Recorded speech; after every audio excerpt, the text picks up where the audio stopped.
अस्सलाम वालेकुम। मरीज़ अक्सर ये सवाल करते हैं कि हमें शुगर कब चेक करनी चाहिए।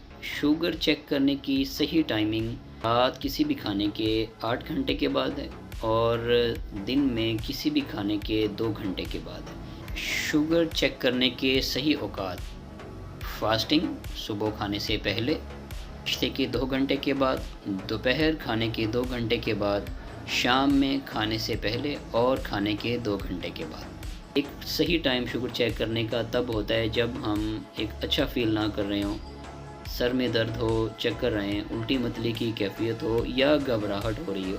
तो एक ये वो वक़्त होता है जब हम अपनी शुगर चेक करके ये डिसाइड कर सकते हैं, आया हमें हाइपोग्लाइसीमिया कहीं शुगर कम तो नहीं होगी या हाइपरग्लाइसीमिया या शुगर ज़्यादा तो नहीं होगी। तो जब भी तबीयत ख़राब हो तो ये एक अच्छा टाइम होता है शुगर चेक करने का। Thank you very much.